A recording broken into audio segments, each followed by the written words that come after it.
Welcome to the deep dive.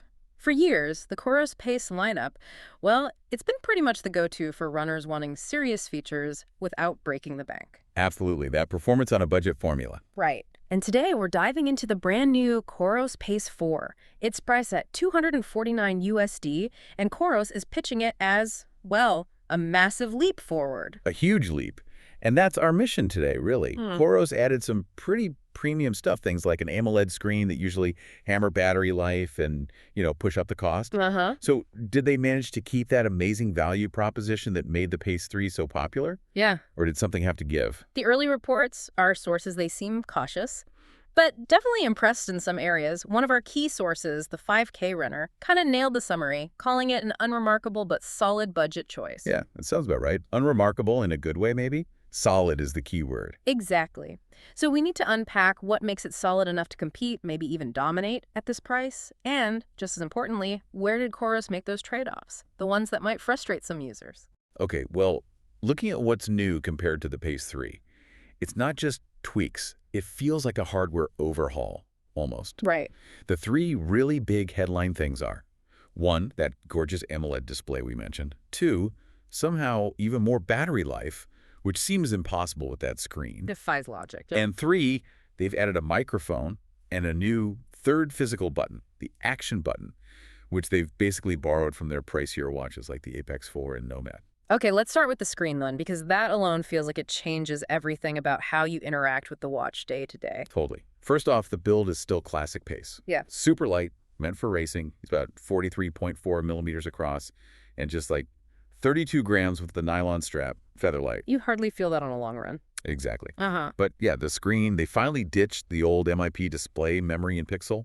Great outdoors and bright sun, but always looked a bit dim and washed out inside, right? Yeah, kind of dated looking indoors. So they swapped it for this beautiful 1.2-inch AMOLED touchscreen. And the specs on that, what does that mean in practical terms? It means you get a sharp 390 by 390 resolution, and it gets bright, up to 1500 nits peak brightness. Wow. And everyone reviewing it agrees visibility is massively better. Indoors, cloudy days, quick glances during a workout. It just looks crisp and modern. Makes the watch feel much more expensive than it is. And the controls changed a bit too. Still the crown. Yep, you still have the digital crown for scrolling through things and the usual back button. But now there's this third button, the action button, over on the left side, just like on the higher end models. Okay, and what's that for? What's the action? Its main job is speed during workouts. You press it, and it instantly flips between your data screens and the breadcrumb navigation map. Ah, okay. So if you're following a route, you don't have to fiddle with the crown or screen. Exactly. It's a really smart shortcut when you're moving fast, trying to navigate. Super useful then. And there's always a but with these budget-focused watches. Right. Here's the classic Coros thing. Focus on the run, maybe forget the rest of the time.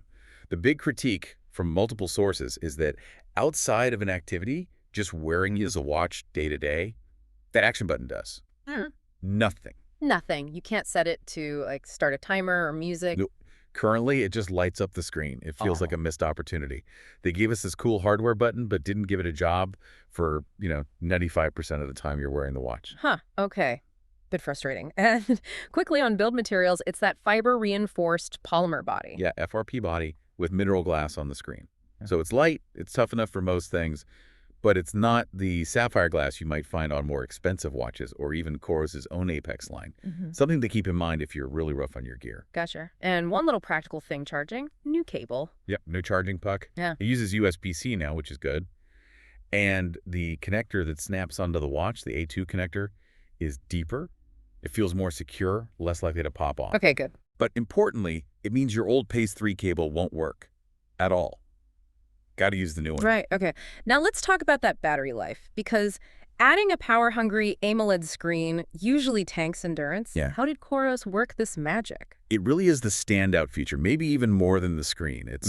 Well, it's kind of amazing. They must have done some serious optimization work on the internals. So what are the numbers? Daily use first. Okay. Daily smartwatch use, Coros claims up to 19 days, which is huge.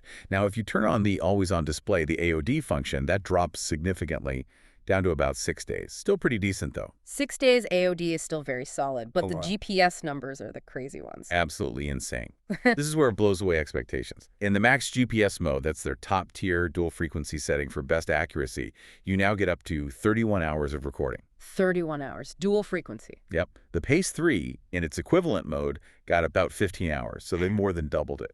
And if you drop down to the high GPS mode, which uses all systems still very accurate multi-GNSS, it jumps to a massive 41 hours. 41 hours. That's nudging into ultra-marathon territory for a $250 watch. Exactly. One reviewer, I think it was DC Rainmaker, actually put it up against a $1,000 Garmin flagship, and the Pace 4 held its own, or even beat it, on GPS battery life in some modes. It's built for endurance. And that focus on endurance and accuracy led them to simplify the GPS modes, right? No more basic GPS only? Correct. They simplified it down to just max for dual frequency and high for all systems. They basically said the old, simpler GPS-only mode just wasn't accurate enough, and the tiny bit of battery it saved wasn't worth the data quality sacrifice. Prioritizing clean data. Makes sense for Coros. And the reviews seem to back that up.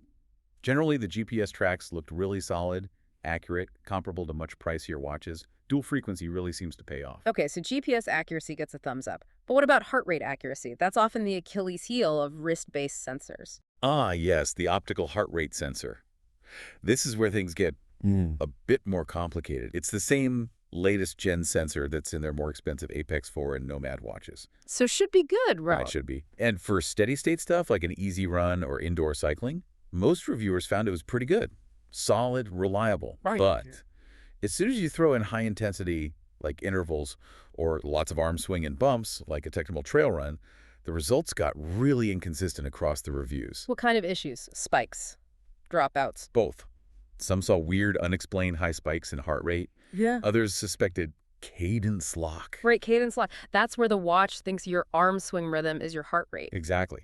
It mistakes your steps per minute for your beats per minute, so the reading shoots up artificially. And if you're relying on that heart rate data for training zones or for Coros's Evil Lab platform. Which pulls all your metrics together for fatigue, performance scores. Yeah, if you're feeding Evil Lab potentially bad HR data, then those insights become less reliable. It's a real headache for serious training. So the bottom line on heart rate is maybe don't trust it completely for hard efforts. Pretty much.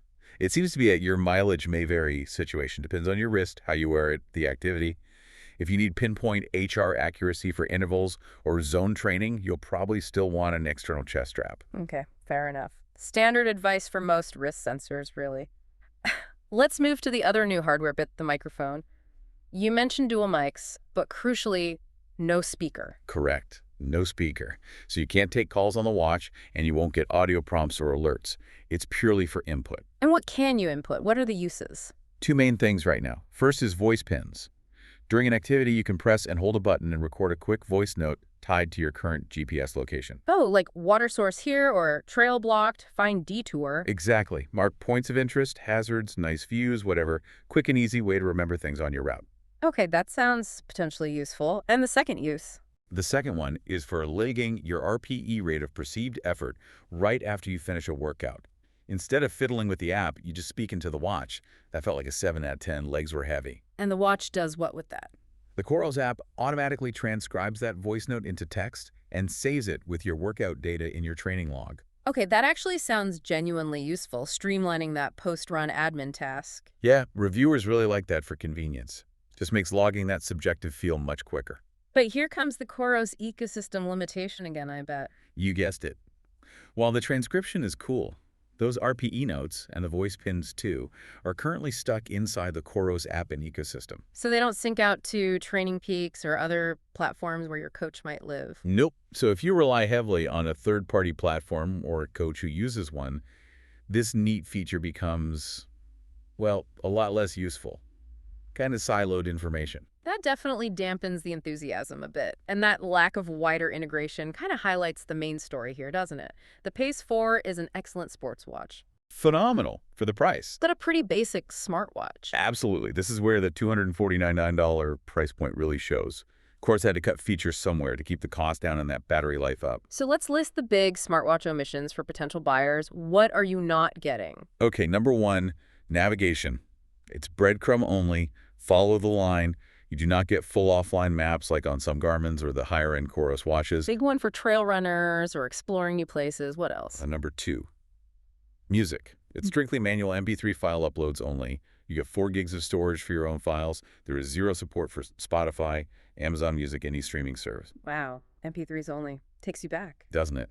Feels very 2005. Hmm. Number 3, no NFC chips, so absolutely no contactless payments. Can't pay for that post-run coffee with your watch. Deal breaker for some, definitely. And finally, number 4, no third-party apps.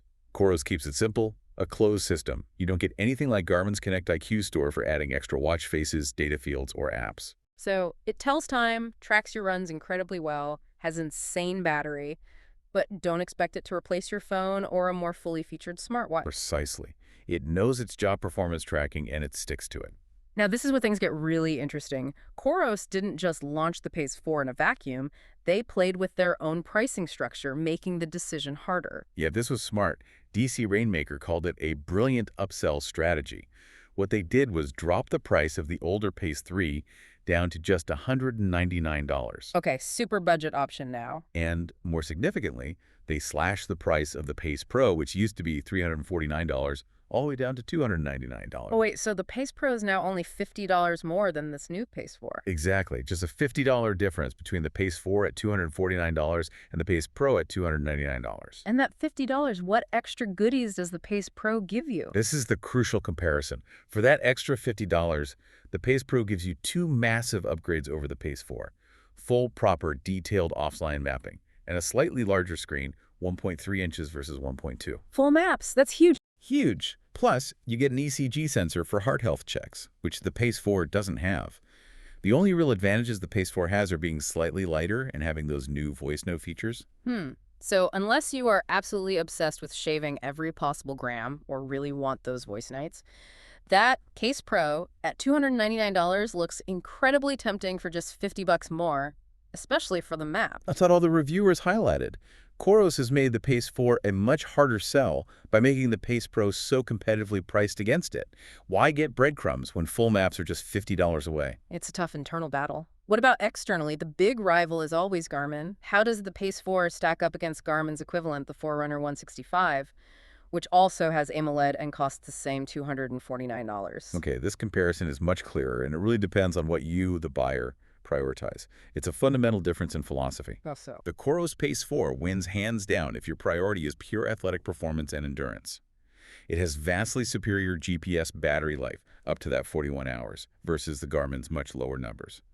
It has dual-band GPS for potentially better accuracy. Okay. It fully integrates with Coros' advanced EvoLab training metrics, supports running power meters natively, and it has dedicated triathlon and multi-sport modes built in. The Forerunner 165 doesn't really compete on those hardcore sport features. But the Garmin 165 fights back on the smart side of things. Exactly. The Forerunner 165 is the better smartwatch and wellness device. It offers NFC contactless payments. It has proper music support, including Spotify. It has access to the Garmin Connect IQ store for apps and watch faces. And Garmin's general wellness stuff like body battery. Yep, features like body battery energy monitoring are more fleshed out on the Garmin. So the choice is pretty stark. Pace 4 for the dedicated runner triathlete focused on data, battery, and performance. Forerunner 165 for better everyday smart features, music, payments, and the wider ecosystem. Got it. So let's try and wrap this up. Our deep dive suggests the Coros Pace 4 has successfully brought key upgrades: that beautiful AMOLED screen, the dual-band GPS, that incredible battery life, down to this budget-friendly price point. Absolutely. It's a very, very strong contender at $249. If you want a lightweight, simple, long-lasting watch focused purely on tracking your runs, bike rides, swims, it's fantastic. Ideal for that performance-focused athlete who doesn't need or want all the smartwatch bells and whistles. It nails its target audience. It's a tool for training, first and foremost. Solid, as the 5K runner said. Coros' own pricing strategy throws a wrench in the works. That $299 Pace Pro looms large. It really does. It creates this tension. So the final provocative thought for you, the listener, is this. Is the Coros Pace 4 at $249 really the best value proposition from Coros anymore?